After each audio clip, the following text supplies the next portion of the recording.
vamos a ver cómo se pueden calcular los tipos efectivos o los costes reales de un préstamo, pero antes vamos a detenernos un poquito y explicar antes qué es lo que vamos a hacer en estas operaciones. En primer lugar, uno de los tipos que vamos a calcular es la TAE. La TAE es el tipo efectivo que le resulta al prestatario, al que deja el dinero. Por eso, como vemos, se plantea siempre una equivalencia que es lo que se entrega tiene que ser igual a lo que se recibe para que sea una equivalencia financiera. Si no, en otro caso, una de las dos partes estaría beneficiándose de la otra. ¿Qué es lo que entrega el prestamista? Pues como vemos aquí, lo que nos entrega es el capital del préstamo, el importe que nosotros le pedimos. Y a cambio, el prestamista lo que recibe son una serie de comisiones, la comisión de apertura, gastos de estudio y los pagos que hacemos del préstamo. Pero en la TAE, como veis, en la zona verde, solamente se incluyen aquellos pagos y aquellos gastos y comisiones que recibe el prestamista. Por ejemplo, los gastos de notaría, él no los recibiría y por lo tanto no los incluiría para el cálculo de la TAE. En cambio, el coste real para el prestatario, para el que recibe el dinero, se plantea como una equivalencia entre lo que recibe y lo que entrega. Él lo que recibe es un dinero, el préstamo que le prestan, la cantidad que le dejan, y a cambio tiene que realizar una serie de pagos o desembolsos, unas comisiones de apertura, de lo que sea, unos gastos de estudio y unos pagos para devolver ese préstamo. Pero aquí sí que incluiríamos todos, independientemente de quién sea la persona que los reciba.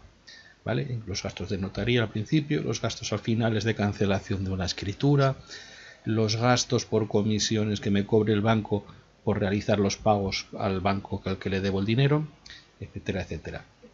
Bien, una vez visto esto, pasaremos a continuación a ver cómo podemos calcularlo para un caso utilizando el programa Excel. Bien, pues vamos a ver ahora cómo calculamos estos tipos efectivos cuando no tenemos un préstamo francés, sino que tenemos préstamos que tienen pagos que son aleatorios, son variables, pero no varían ni siquiera en razón aritmética ni geométrica, ¿no? Para el ejemplo utilizamos un préstamo de 30.000 euros, 5 años, pagos mensuales que abajo veremos cómo van, vamos a ver que van sin ningún tipo de criterio, con unas comisiones de apertura y de estudio que cobraría la entidad financiera de un 2,50 y un 1,50 y un gastos que cobrarían terceros que no tienen que ver con la entidad, que son 868. Calculamos la TAE y el coste real.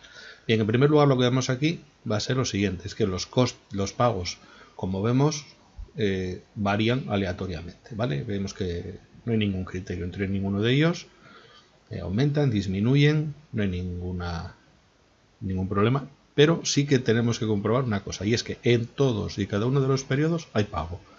¿Vale? En el 1, en el 2, en el 3, hasta el periodo 60. No serán constantes, no variarán con ninguna razón, pero sí que tenemos en todos y cada uno de los periodos tenemos un pago. Bien, lo que he hecho aquí abajo es un cuadrito de recapitulación para tener los datos un poco más a mano y empezar a hacer cositas. El capital eran 30.000, la comisión de apertura un 2,50, 750 euros, los de estudio 1,50 son 450 y los de tercero son 868. Bien, ¿cómo calculamos el capital que voy a utilizar para la TAE? Porque sabemos que tengo que utilizar un capital que es el que el prestamista pone sobre la mesa en esta operación. Y en este caso sería los 30.000 euros que me da, de ahí tengo que descontarle lo que se queda o recupera por la comisión de apertura y lo que va a recuperar por los gastos de estudio. Con lo cual, realmente está poniendo 28.800. Bien, ¿cómo calcularíamos aquí la TAE? Cuando es un préstamo francés lo calculamos con la tasa, la fórmula tasa, pero aquí no podemos utilizar esa fórmula porque esa nos permite solamente cuando pagos son constantes, y aquí los pagos, como veis, no son constantes.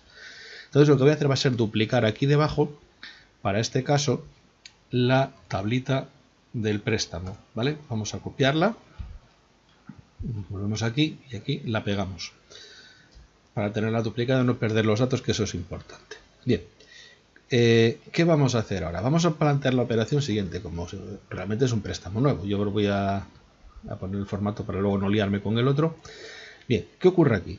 Los pagos son los mismos. Lo único que me va a cambiar es que la primera fila de este cuadro, yo aquí donde pone cuota, aunque no sea una cuota, realmente lo que voy a poner es el dinero que sale en este caso. El prestamista tiene que sacar este dinero, por tanto sería voy a ponerle igual menos este de importe, y a cambio de ese desembolso que hace, recibe todos estos. Bien, ¿cuál es la fórmula que nos permite calcular el interés que nos iguala a esta operación? O sea, esta salida de dinero con las entradas que recibe, como no son pagos constantes, insisto, la tasa no vale. La que nos lo permite es la fórmula TIR.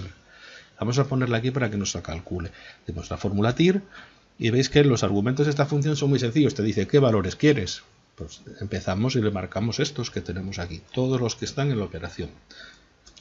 Le cerramos y nos da un tipo de interés del 0,16 que me ha calculado aquí. Como veis he puesto que es mensual, los pagos estaban en meses, eran mensuales, por lo tanto esta TAE sería la mensual. ¿Qué tengo que hacer para convertirla en anual? Pues solo tengo que calcular el equivalente a ese tipo de interés, que sería 1 más este tipo, que sería un I sub 12, elevado a 12 periodos, y menos 1, para que me lo dé, un 1,96 de TAE anual. ¿Cómo hacemos ahora si queremos calcular el coste real? Pues tengo que empezar operando como hice antes. ¿Qué capital estamos manejando realmente en este caso? En este caso estaríamos pensando en el prestatario, que es el que paga. Entonces el prestatario recibiría 30.000 euros menos los 750 de esta comisión, menos los 450 de estos y menos también los 868 que se pagan en la notaría, con lo cual ya vemos que el capital es menor. ¿Cómo sería esta operación? Bien, pues vamos a plantearla exactamente igual que hicimos antes, ¿vale? Vamos a duplicarla aquí, la tabla, y así no tenemos que andar luego, no perdemos datos, que sabemos que eso no es buena idea nunca, y le ponemos el formato que tiene que tener. Igual que antes, lo que vamos a hacer es ponerle ese primer desembolso que tiene que hacer ahí, le vamos a poner el que corresponde aquí, es decir, a cambio de recibir esto, ¿vale? A cambio de que alguien desembolse ese dinero, vamos a tener que entregarle todo este dinero que tenemos aquí, todos estos pagos. Y una vez que tenemos la misma operación, volvemos a hacer lo mismo. La TIR, que es la fórmula que nos igualaba a esto, pues hacemos la TIR y ahora simplemente seleccionamos estos valores. Hasta el final le damos y ya nos da un valor, que es el 0,26. Que fijaos que este capital que aquí, estos 868 euros de diferencia que hay aquí, ya me dan un 0,1% mensual más, ¿vale? ¿Cómo podemos calcularla? Pues calculando la equivalente anual, que podemos hacer copiando y pegando la formulita aquí para no andar metiendo y tecleando mucho, ¿vale? Que sería un 3,21. Fijaos la diferencia que hay en anual de un 1,96 a un 3,20. Esto sería en el caso de que tengamos pagos que son periódicos, pero puede darse el caso de que ni siquiera los pagos sean periódicos. ¿Qué ocurriría en el caso de que los pagos no fuesen periódicos? Bien, pues en este caso los planteamos de la siguiente forma. Vamos a hacer también con un ejemplo. Una entidad financiera nos presta 20.000 euros a 3 años, comisión de apertura, una comisión de estudio y unos gastos de notaría. Y los pagos aparecen abajo. Nos pide que calculemos lo mismo que antes. He hecho un cuadro como el de antes, ¿vale? Para tener aquí los resúmenes de esto, capital, los gastos iniciales, los gastos de los terceros y para hacer el cálculo. Y aquí, como vemos en esta tabla, ya como no tengo 0, 1, 2, 3, porque aquí se van saltando y de un periodo a otro puede haber cantidades diferentes. De hecho, ya vemos que aquí, por ejemplo, hay 1100, luego nada, 1425, pasan 980, dos periodos en los que no hay nada. En fin, vamos viendo que hasta llegar a los, parece que eran 36 meses, pues van variando aleatoriamente e encima no hay periodos en los que no hay. En este caso sí que tengo que tener en cuenta que si no son periódicos, no son de uno a otro y un mismo vencimiento, no se podrían considerar renta y entonces tendría que ponerles la fecha para que Excel pueda saber la diferencia que hay entre un pago y otro. De hecho, si eliminase este de aquí no habría ningún problema porque me calcularía que este es del 4, este está en el mes 6, hay 2 meses de diferencia, este es en el 7, por lo tanto hay 1, ¿vale? Pero me los va a llevar todos hasta aquí. Por lo tanto, él ya sabe que, pero es necesario que le ponga esa parte de fecha, ¿vale? Por eso aparecen así. Bueno, operamos como antes, vamos a hacerlo y acabamos de antes. La TAE partimos de un capital de 20.000, pero se queda con una comisión de apertura y con unos gastos de estudio. Bien, mientras que en el caso del capital real, como sabíamos, partíamos de aquí pero el prestatario tiene que pagar todos los gastos, tiene que contar que estos gastos los tiene que poner todos, ¿vale? Por lo tanto ya vemos que hay una diferencia importante. Vale. Aquí vamos a utilizar una fórmula. La TIR no nos serviría porque la TIR, como os dije en su momento, todos los pagos, todos los periodos tienen su pago, pero aquí no ocurre eso. Aquí hay periodos en los que no tienen su pago, ¿vale? Y ni siquiera es que uno sí, uno no. Aquí ves que hay dos que sí, luego hay, por ejemplo, dos, aquí hay tres que no tienen. Entonces, ¿cómo vamos a operar ahora? Pues vamos a operar con esta fórmula que es la TIR para pagos no periódicos. Voy a hacer lo mismo que hice antes. Voy a duplicar esta tabla debajo de cada una de las opciones que yo quiero hacer, debajo de la TAE y debajo del coste efectivo, para así no liarme y no perder nunca los datos, que como siempre os digo, no es buena idea ir perdiendo datos ni manipular los datos originales, porque si necesitamos volver a ellos no los tendríamos. Bien, en este caso he eliminado la fila de la mensual, porque aquí Excel ya la trabaja con la anual, porque va a trabajar usando estas fechas, por lo tanto ya va a saber si tiene que mover un doceavo, dos doceavos, tres doceavos, 7 doceavos, 2 meses, 15. Entonces ya trabaja con un periodo que es anual, ¿vale? Entonces ya nos va a dar directamente el anual. ¿Qué hacemos? Pues ponemos esa formulita tan chula, la del TIR no periódico, y nos pregunta qué valores son los que usted quiere coger, ¿vale? Bueno, aquí me he colado, no sé si os habéis dado cuenta, porque en la operación anterior sí que me faltaba poner aquí en el primero. Cuando empieza la operación tengo que poner el negativo, que es el capital que yo necesito, el capital que yo voy a poner, ¿vale? Voy a ponerlo ya en las dos, ¿vale? Tendríamos que poner esta también en negativo para que me quede así. Y ahora sí que ya puedo hacer la TIR, porque si no me va a dar un error, lógicamente. Me va a decir qué capital quieres constituir si no me estás dando ninguna. Todos son positivos, ¿vale? Entonces los valores cogemos estos, seleccionamos hasta abajo y luego me dice dónde están las fechas. ¿Qué fechas?